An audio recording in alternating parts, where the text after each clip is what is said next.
નમસ્કાર, હું નીતિન પટેલ. તમે જોઈ રહ્યા છો સમાચાર મેં આગે ન્યૂઝ. હવે જોઈએ આજના સમાચાર. સરદાર વલ્લભભાઈ પટેલની 150મી જન્મજયંતિના ભાગરૂપે આજે સવારે 8 વાગ્યાથી દૂધસાગર ડેરી પાસે સર્વિસ રોડથી મોઢેરા ચોકડી સુધીની યાત્રાનું આયોજન કરવામાં આવ્યું હતું. લોહ પુરુષ સરદાર વલ્લભભાઈ પટેલની જન્મજયંતિ નિમિત્તે ભારતમાં દર વર્ષે 31 ઓક્ટોબરે રાષ્ટ્રીય એકતા દિવસ ઉજવવામાં આવે છે. આ વર્ષે સરદાર વલ્લભભાઈ પટેલની 150મી જન્મજયંતિના ભાગરૂપે મહેસાણા જિલ્લા વહીવટી તંત્ર દ્વારા રન ફોર યુનિટી 2025 કાર્યક્રમનું આયોજન કરવામાં આવ્યું હતું. આ દોડ મહેસાણા દૂધસાગર ડેરી પાસે સર્વિસ રોડથી રાધનપુર 4 રસ્તાથી મોઢેરા 4 રસ્તા સરદાર પટેલની પ્રતિમા સુધી પહોંચી હતી.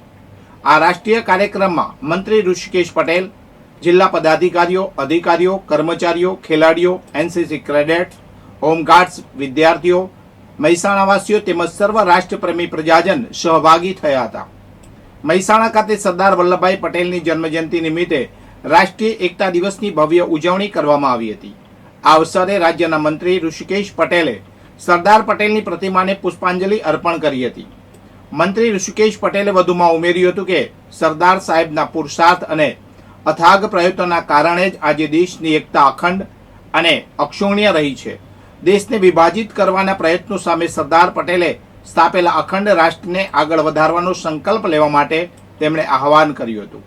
મંત્રીએ વધુમાં જણાવ્યું હતું કે રાષ્ટ્રની અખંડતા અક્ષુણ રાખવા માટે સૌએ જાગૃત થઈને પ્રયત્ન કરવાના છે અને દેશને વિકસિત રાષ્ટ્ર બનાવવાની દિશામાં વડાપ્રધાન નરેન્દ્રભાઈ મોદીના પ્રયત્નોમાં સૌ નાગરિકોને સાથ આપવાની અપીલ કરી હતી.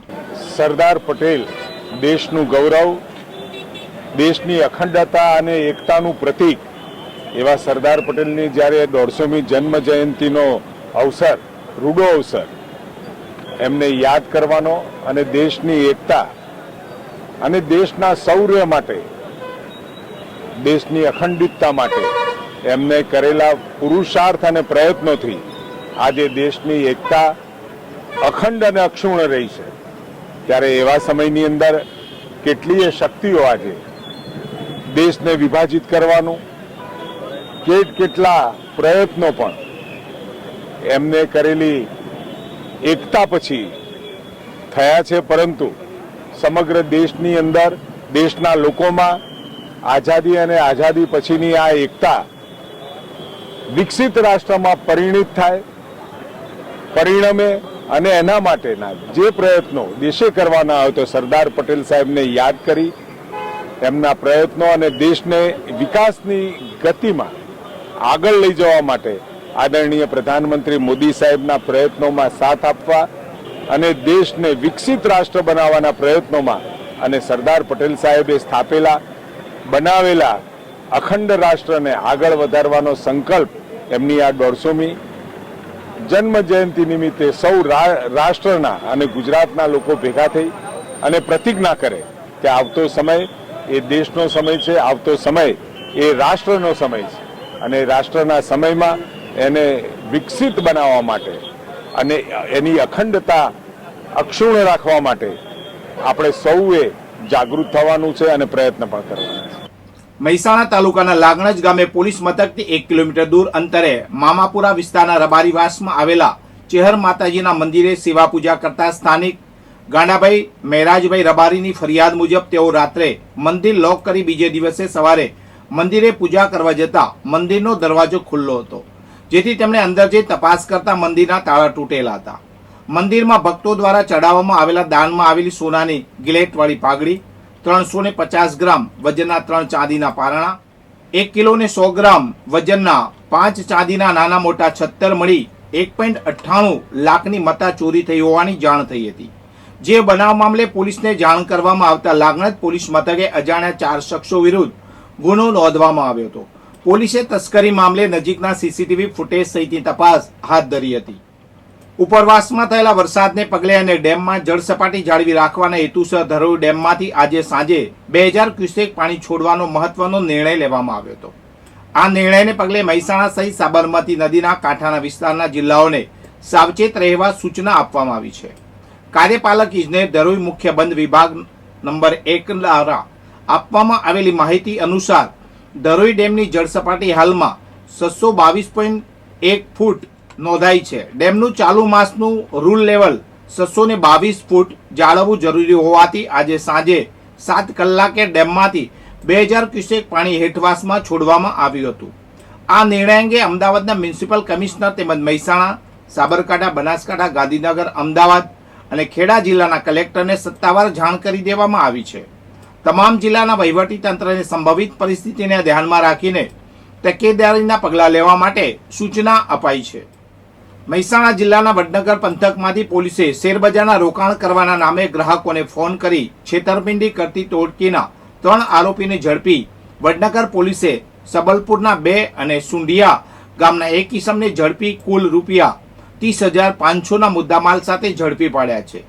વડનગર પોલીસને ખાનગી રાહે બાતમી મળી હતી કે સબલપુર ગામે નવાગર રોડ પર ખુલ્લી જગ્યામાં કેટલાક ઇસમો કોન્ટેક્ટ નંબરનું લિસ્ટ મેળવી લોકોને મોબાઈલ ઉપર કોલ કરી પોતાના મોબાઈલમાં માર્કેટ પ્લસની એપ્લિકેશનમાં શેરબજારની વધઘટ જોઈ શેરબજારના રોકાણ કરતા ગ્રાહકોને શેરબજારમાં વધુ નાણાં કમાઈ આપવાની લાલચ આપી સ્ટોક બજારનું કોઈપણ લાયસન્સ વગર શેરબજારનો લેવેચનો ધંધો કરી લોકો સાથે છેતરપિંડી કરતા હોવાની બાતમી મળતા પોલીસે રેડ મારી હતી. આ રેડ દરમિયાન પોલીસે ઠાકોર અમિતજી રમણજી, ઠાકોર ગૌરવજી રમણજી બંને રહેવાસી સબલપુર તેમજ ઠાકોર સાહિલ રહેવાસી સુંડિયાવાડાને ઝડપી 3 પાસેથી કુલ 6 મોબાઈલ ફોન તેમજ કોન્ટેક્ટ નંબરનું લિસ્ટ તથા હિસાબી નોટબુક મળી કુલ 30,500નો મુદ્દામાલ જપ્ત કર્યો હતો. કડી તાલુકામાં વાહન ચોરીના બનાવમાં વધારો જોવા મળી રહ્યો છે. તાજેતરમાં કરણનગર ગામની સીમમાં આવેલી હિટાચી કંપની બહારથી એક બાઇકની ચોરી થઈ હતી. ચારોલ ગામના રહેવાસી માનવરાજ માધવસિંહ ઝાલાનું બાઇક પાર્કિંગમાંથી ચોરાઈ જતા પોલીસે ગુનો નોંધી તપાસ હાથ ધરી છે. માનવરાજ ઝાલા જેઓ હિટાચી કંપનીમાં નોકરી કરે છે તેઓ રોજિંદા ક્રમ મુજબ ગત 25 ઓક્ટોબરે પોતાના બાઇક નંબર GJ2 EF 4985 પર કંપનીએ આવ્યા હતા. તેમણે પોતાનું બાઇક કંપનીના ગેટ નંબર 3 સામે આવેલા પાર્કિંગમાં પાર્ક કર્યું હતું. નોકરી પૂર્ણ કરીને જ્યારે તેઓ બહાર આવ્યા ત્યારે તેમનું બાઇક ગુમ થયેલું જણાયું હતું. બાઇક ગુમ થતા માનવરાજે આસપાસ શોધખોળ કરી હતી પરંતુ બાઇક મળ્યું ન હતું. ત્યારબાદ કંપનીના સીસીટીવી ફૂટેજ તપાસવામાં આવતા રૂમાલ બાંધેલો એક અજાણ્યો શખ્સ બાઇક ચોરી કરીને જતો સ્પષ્ટ દેખાતો હતો. આ ઘટના બાદ માનવરાજ ઝાલાએ FIR નોંધાવી હતી. કડી પોલીસે તેમને બોલાવી નિવેદન લીધું હતું અને અજાણ્યા ચોર વિરુદ્ધ ગુનો દાખલ કર્યો છે. પોલીસે સીસીટીવી ફૂટેજના આધારે આરોપીની શોધખોળ શરૂ કરી છે. ગાંધીનગરના રાધેશ્વર વિસ્તારમાં આવેલા સ્વામિનારાયણ મંદિરમાં યોજાયેલા ધાર્મિક શિબિરમાં ભાગ લેવા આવેલા હરિભક્તોને નિશાન બનાવીને 2 કારના કાચ તોડી રૂપિયા 20.85 લાખની મત્તાની ચોરી કરવામાં આવી હતી. આ રીઢા ચોરને સ્પેશિયલ ઓપરેશન ગ્રુપની ટીમે 70થી વધુ સીસીટીવી તપાસી ગણતરીના દિવસોમાં જ ઝડપી પાડ્યો છે. પોલીસે ચોરી થયેલા રૂપિયા 20.85 લાખના કુલ મુદ્દામાલમાંથી રૂપિયા 18.19 લાખથી વધુનો મુદ્દામાલ કબજે લઈ વધુ તપાસ હાથ ધરી છે. વધુ સમાચાર માટે જોતા રહો સમાચાર મેં આગે ન્યૂઝ. નમસ્કાર.